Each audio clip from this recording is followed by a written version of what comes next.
કડક નિર્ણય પ્રશ્નોનો ઉકેલ નહીં આવે ત્યાં સુધી ઓનલાઈન કામગીરી બંધ. રાજ્યભરમાં આંગણવાડી વર્કરોમાં સરકારની નીતિઓ સામે ભારે અસંતોષ જોવા મળી રહ્યો છે. આંગણવાડી વર્કરોએ CDPO સાહેબને લેખિત રજૂઆત કરીને ગંભીર મુદ્દાઓ ઉઠાવ્યા છે. વર્કરોનું કહેવું છે કે વર્ષ 2022થી ઓનલાઈન કામગીરી માટે નવા મોબાઈલ આપવાની વાત કરવામાં આવી હતી, પરંતુ આજ દિન સુધી મોબાઈલ આપવામાં આવ્યા નથી. અગાઉ આપવામાં આવેલ મોબાઈલ હવે સંપૂર્ણપણે નકામા થઈ ગયા છે. તે છતાં સંગમ, પોષણ ટ્રેકર અને AVT જેવી એપ્લિકેશનોમાં રોજિંદા માહિતી અપલોડ કરવાની ફરજ પાડવામાં આવી રહી છે.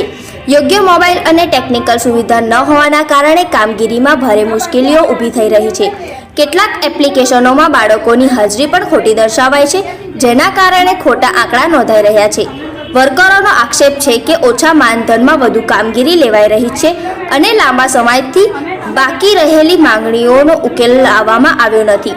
અનેક રજૂઆતો છતાં યોગ્ય પરિણામ ન મળતા આંગણવાડી વર્કરોએ હવે કડક નિર્ણય લઈ પ્રશ્નોનો ઉકેલ અને નવા મોબાઈલ મળ્યા સુધી તમામ પ્રકારની ઓનલાઈન કામગીરીનો બહિષ્કાર કરવાની જાહેરાત કરી છે.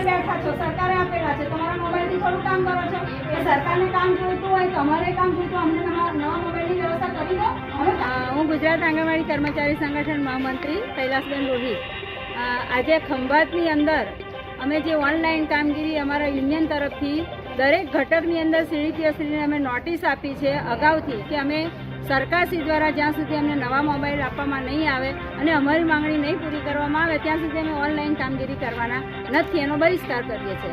અને સાથે સાથે બાળકોના પોષણને ધ્યાનમાં રાખી અને બાળકોનો અમે પૂરક આહાર ચાલુ રાખ્યો છે, આંગણવાડી કેન્દ્ર ચાલુ રાખ્યા છે, રજિસ્ટરની દરરોજની અમે કામગીરી પોતાની ફરજ બજાવીએ છીએ. તેમ છતાં આજે ખંભાતની અંદર અધિકારીઓ, સ્થાનિક અધિકારીઓ દ્વારા આ બહેનો જે એપ્લિકેશનમાં કામ નથી કરતી એમના બધી અધિકારીઓ જાતે AVTની કામગીરી કરી અને એના રિપોર્ટ ખોટા ગ્રુપમાં મૂકી અને બહેનોને અંદરો અંદર લડાઈ રહ્યા છે. અને આ બહેનોના જે આંદોલન ચાલે છે ઓનલાઈન કામગીરીના બહિષ્કારનું, એને નબળું પાડવાના પ્રયાસ કરી રહ્યા છે. અને ફોન ઉપર અને મેસેજમાં ચોખ્ખી ધમકી આપવામાં આવે છે કે તમે હાજરી પૂરો, AVT કરો, નહીં તો તમારું વેતન કપાત કરવામાં આવશે, તમારું મસાલા બિલ આપવામાં નહીં આવે, તમારું રાશન આપવામાં નહીં આવે. તો અમારી માંગણી આજે અહીંયા જ છે કે અમે સરકારશ્રી પાસે માગીએ છીએ, અમે તમારી પાસે નથી માગતા, પણ તમારે જો કામ લેવું હોય આ બહેનો પાસે તો સરકારશ્રી આપતા આપે. હાલ તમે અમને નવા મોબાઈલની વ્યવસ્થા કરી દો તો અમે અત્યારથી જ કામ ચાલુ કરી દઈશું. આ કહેવા માટે અહીંયા બધા ભેગા થયા છે અને જ્યાં સુધી અધિકારી મોબાઈલ ના આપે ને ત્યાં સુધી ઊભા નહીં થઈએ. એટલે ધમકી આપવાની બંધ કરે મહેરબાની કરી. અને AVT સુપરવાઇઝર કરે છે એ અહીંયા બેઠા બહેનો પાસેથી ફોટા મંગાવે છે કે તમારા કેન્દ્રના ફોટા મોકલો, તમે ઓનલાઈન કેન્દ્રમાં છો કે નહીં એ તમે લોકેશન મોકલો.